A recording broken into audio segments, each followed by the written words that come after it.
নমস্কার বন্ধুরা, আমার চ্যানেলে আপনাদের সবাইকে স্বাগত। অনেক দিন কোনো ভিডিও দেওয়া হয়নি, আমার সত্যি শরীরটা খুব খারাপ।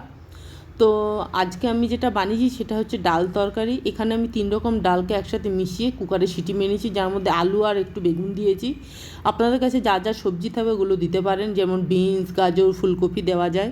আর এখানে আমি ডালগুলো নিয়েছি, আপনার হচ্ছে মুসুর ডাল, একটুখানি মুসুর ডাল, একটুখানি মুগ ডাল, একটুখানি অড়হর ডাল নিয়েছি। আর এর মধ্যে ছোলার ডালও ভালো লাগে, তো আমার কাছে ছিল না তাই দিইনি। এর মধ্যে কড়াইয়ের মধ্যে সর্ষের তেল, তার মধ্যে একটু জিরে, একটু শুকনো লঙ্কা দিয়ে দিলাম। এর মধ্যে আদা ঝিরিঝিরি কেটে রাখা ছোটো ছোটো টুকরো করে রাখা আদা দিয়েছি।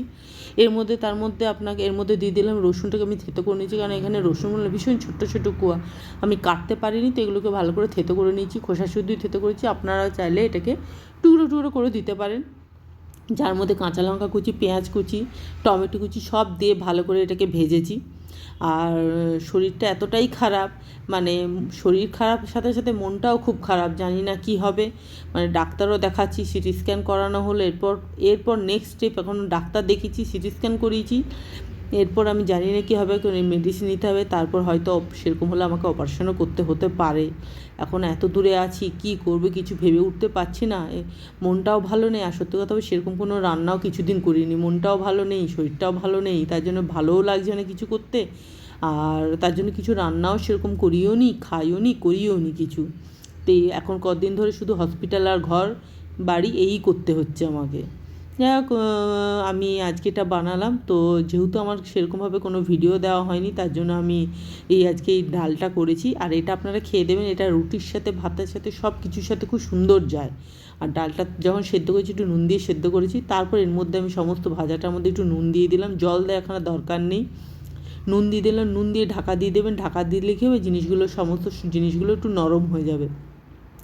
আর আমি ডালটা যখন সেদ্ধ করেছি ওর মধ্যে নুন আর হলুদ দিয়ে একবারে সেদ্ধ করেছি। এটা আপনারা কড়াইও করতে পারেন, আর এটা আমি কুকারে করেছি, কুকারে একটু বেশি সেদ্ধ হয়ে গেছে, কিন্তু আমার একটু ভালো লাগে ঘন ঘন ডাল, তো এইভাবেই করি। আর এটাকে আপনারা পুরোটাকে ভাজা হয়ে গেলে সেটাকে ডালের মধ্যে দিতে পারেন। আমি কি করি, আমি ডালটাকে এর মধ্যে ঢেলে দিই। দেখুন আমি কড়াইয়ে ঢাকা দিয়ে দিয়েছি, ঢাকা দেওয়ার পর এগুলো দেখুন হয়ে গেছে। এর মধ্যে সামান্য একটুখানি হলুদ দিয়েছি, কেননা ডালের মধ্যে হলুদ দেওয়া আছে, এর মধ্যে হলুদ দিয়েছি।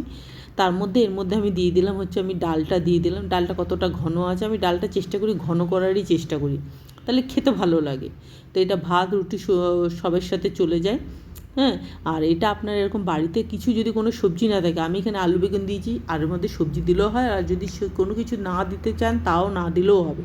আর এটা খেতে খুব সুন্দর হয়, এটা কেউ বাড়িতে বানিয়ে দেবেন। ঘরে যদি কোনো সবজি না থাকে তাহলে এরকমভাবে ডাল, আপনারা মুসুর ডাল দিয়েও করতে পারেন, বা মুসুর মুগ মিশিয়েও করতে পারেন, বা মুসুর অড়হর ডাল আর ছোলার ডাল মিশিয়েও করতে পারেন। খেতে খুব সুন্দর, আপনারা খেয়ে দেখতে পারেন। আশা করি আপনাদের সবার খুব ভালো লাগবে। প্লিজ, আমি ভিডিও দিতে পারছি না, কি আমাকে একটু ক্ষমা করবেন। আমি ঠিক আবার একটুখানি শরীরটা সুস্থ হয়ে গেলে ঠিক আমি আবার ভিডিও দেব। শরীরটা খারাপের জন্য না মনটাও খারাপ, আর মনের সাথে শরীর দুটো একসাথে যুক্ত আছে বলে মানে খারাপ হয়ে গেছে। আর খারাপ থাকার জন্য না, মানে মন মেজাজ ভালো নেই বলে ঠিক মতন করতে পারছি না। তো প্লিজ আমার চ্যানেলটাকে একটু সাবস্ক্রাইব করবেন, আমার পাশে থাকবেন, একটা লাইক করবেন, কমেন্ট করবেন। সবাই ভালো থাকবেন, সুস্থ থাকবেন। আসবো নতুন অন্য কোনো ভিডিও নিয়ে। দেখুন আমার ডালটা রেডি হয়েছে, গরম গরম একদম ডাল। এর মধ্যে কিন্তু আপনারা গরম মশলা দেবেন না, গরম মশলা এর মধ্যে ভালো লাগবে না, আমি এর মধ্যে কোনো গরম মশলা দিইনি। এইটাই করবেন, এটাকে ঢাকা দিয়ে দেবেন, খেতে দুর্দান্ত লাগেন। গরম মশলা দেওয়ার দরকার নেই, আপনারা আবার প্লিজ বাড়িতে বানিয়ে দেখবেন। আশা করি আপনাদেরও সবার ভালো লাগবে। তো আমাকে একটু আমার ভুল ত্রুটি মার্জনা করবেন, আমাকে একটু কমেন্ট করবেন, লাইক করবেন, আমার পাশে থাকবেন, আর আমাকে একটু সাপোর্ট করবেন। আমার ফেসবুক পেজ হচ্ছে শোভারানী, আপনারা সেটাতেও যেতে পারেন, সেটাও লাইক কমেন্ট করতে পারেন। সবাই পাশে থাকবেন, ধন্যবাদ।